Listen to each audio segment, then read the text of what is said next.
Hello, Counter. Welcome back to another video. Today I will be showing you the best units that you need for your level. This is going to be divided in three categories. One category is going to be the best units for starters, and then the second one will be for mediocre players, and then the third one will be for the pros. So, the first unit on the list for the starters is going to be Kizaru himself. He is immune to bosses and enemies for 10 seconds, and he has a 10 seconds cooldown, and his SPA goes down to 25% after 5 attacks are performed.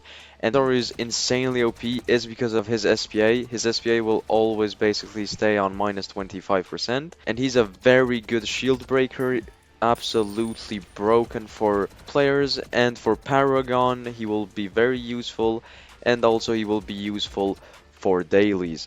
Is very easy to get, he doesn't have an Evo, and he is only a legendary. Second on the list is Goku Black. Why Goku Black is really good is not because of his damage, not because of his SPA, but because of his ability. He has the meaning of Fury and the Judgment, so on non-boss enemies below 20% have a 20% chance to be instantly executed on hit, story mode only. And the meaning of Fury will give him a damage boost plus 15% with each attack performed to 150%. Loses 50% of the current damage buff at the start of each wave. So, if you didn't realize this damage, and now he's at this damage, and he just increased again. So, he is absolutely broken, and his judgment power can instantly execute. So there was his execution. So basically he has a chance to insta-kill enemies that are under 20% of their health. Very good for infinite runs if you're trying to get a very high wave. Now the next one is going to be Vegeta. He is going to be a mythic, a little bit harder to get.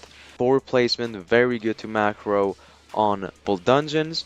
And he will be very good to destroy statues. Winners, he will definitely carry because he is only 1.2k on placement, and I already know you guys are really struggling on placement because I fully did when I started this game. So if you manage to get Vegeta and Goku Black, you will have a very good combo on insta-killing them. His unit passives are really bad though.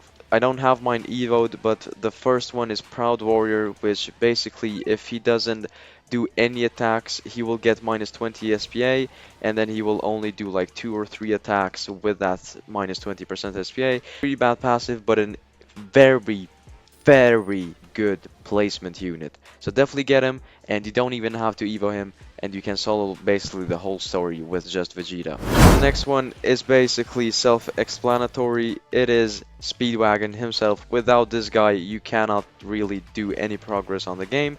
He is the only farm unit in the game, and he is only an epic, so there is no excuse of you not getting him. You can legit put some new codes, and then you just can get him instantly.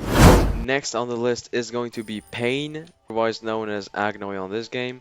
Reason why he is good, once again, he is only legendary, and he is, first of all, to start off, he is full AoE, and then he will become a very large circle. Damage and range will be plus 40% after repulsing an enemy. Looming threat. Attacked enemies are repulsed. What is repulsing? Repulsing will basically knock them back. Very, very broken. The same units cannot be repulsed, I think, but it is definitely very crazy. Will repulse these guys, he will get a 40% damage buff and also a range buff. So yeah, as you see, he is a very good support unit. Definitely you should get him since he is just easy. And I would recommend also put him closest because he will always get that 40% damage buff and range buff, which is a very good add-on. Now on the mediocres we will have Chayan. So Chayan is a very good mythic. She has two passives called Pristine Hunter and Dance Dance. So basically Pristine Hunter gives her a 20% crit chance boost and a 50% crit damage boost and another 15% crit chance boost when she is fighting a boss. Then the second one, which is best passives in the game, will dodge any stun attacks, and then she will do another 65% damage. She dodges. She is very broken for Paragon and explosives, same as Nightmare Stories, and very good for double dungeons since it is a 5 placement unit. And basically she has full AoE, which is the Pac-Man AoE. It looks like this. This is the Pac-Man AoE, and pretty reasonable name. So this cone is going to be the part where she doesn't hit, and this is going to be the part where she hits.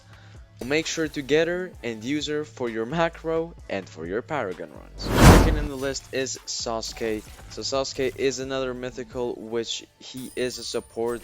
This time reason being is because he stuns enemies while he hits. So every time he will be hitting, he will shock them with electricity, but one downside, mediocre players, that he has to be evoed to have this cool passive.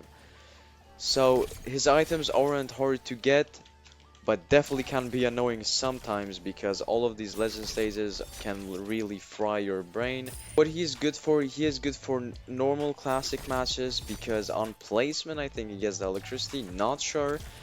But he is gonna be good for those. He's gonna be good for infinite matches, everything, legend stages, classic matches, paragons, basically everything because he is a support. But in the end of the day, this is not an Evo one, so I cannot show you the electricity, but it is basically just very little time stop on his AoE. So now we have Naruto Sage. This is quite literally Naruto Sage, once again unevoed. We are not really cooking, but Naruto Sage is again another mythic, but this time he is a very good DPS. Basically, he does a lot of damage with a low SPA.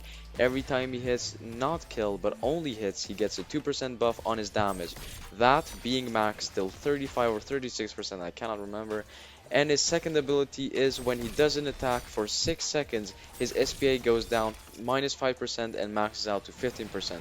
So basically like Obito, but his SPA only goes down when he doesn't hit. So if you're struggling with units with a lot of HP, Naruto is a must get. Like, he is absolutely crazy. His DPS is almost at like Sun Jin-woo. And I don't know about his AoE, it seems to be circle unevoed, but I'm not sure. But definitely make sure to get him because he is very, very broken. So starting off with the easiest to get in this list is going to be Mythic Obito. He is the second best DPS unit in the game. I believe he is a bit expensive, so if you get Monarch on him, you're chilling, not gonna lie. After Evo, he becomes very overpowered, and these are his abilities. The first one is that every wave that passes by and he is placed, his SBA goes down to minus 3% and maxes at minus 12%, which is very nice. And then the next one, which you get on the Evo, and the ability that makes him the second best DPS unit in the game, is the Curse of Hatred, which is an upgrade 9.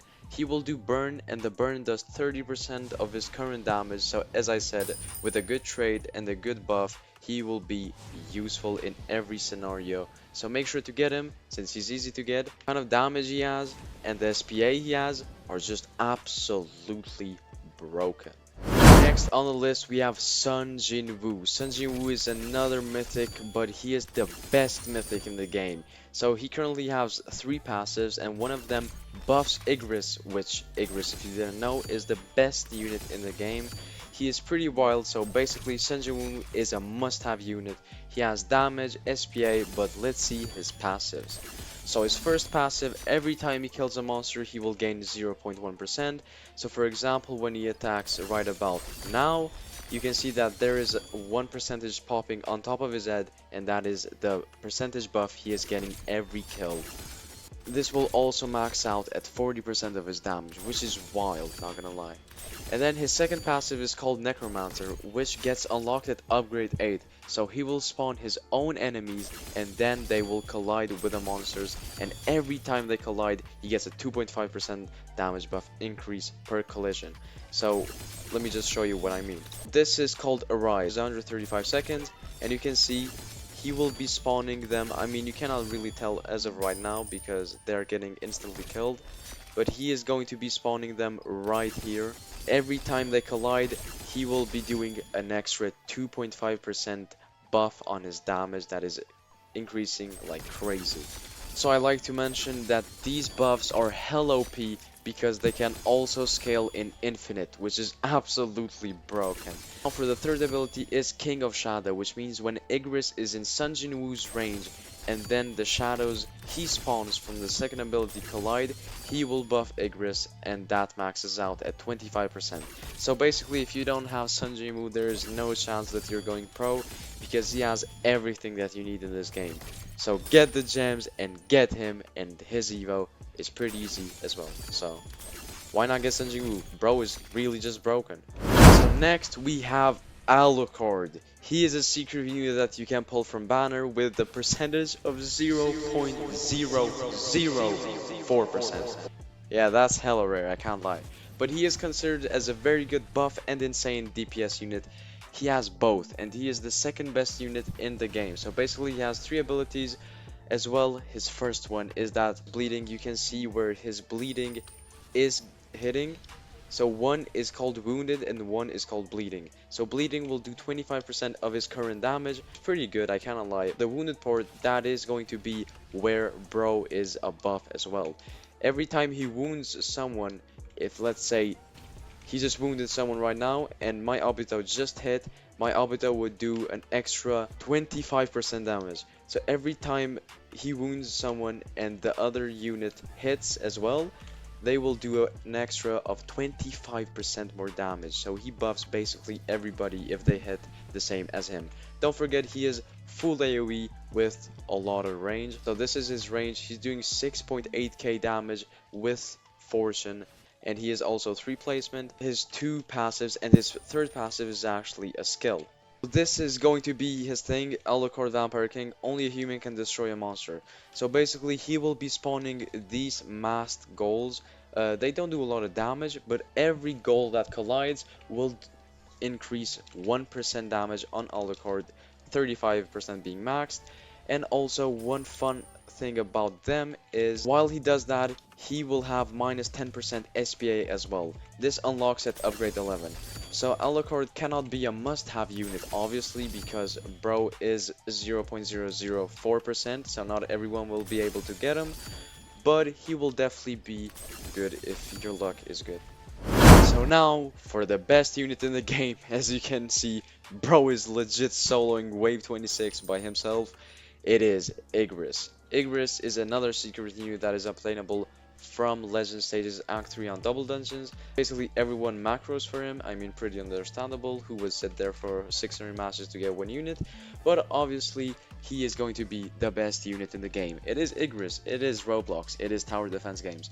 Very broken because he is full AoE with a very big range, and also he cannot be stunned just like Cheyenne, and can also be buffed by Sun Jingwu. He is the best DPS unit in the game. He's the best unit in the game, and also he does 40% more damage to bosses. Yeah, definitely go macro for him. And if you want a macro video, I mean I can just make it, though you have like a billion on YouTube. If this video helped or you enjoyed it, don't forget to like and subscribe. Anyways, see ya in the next one.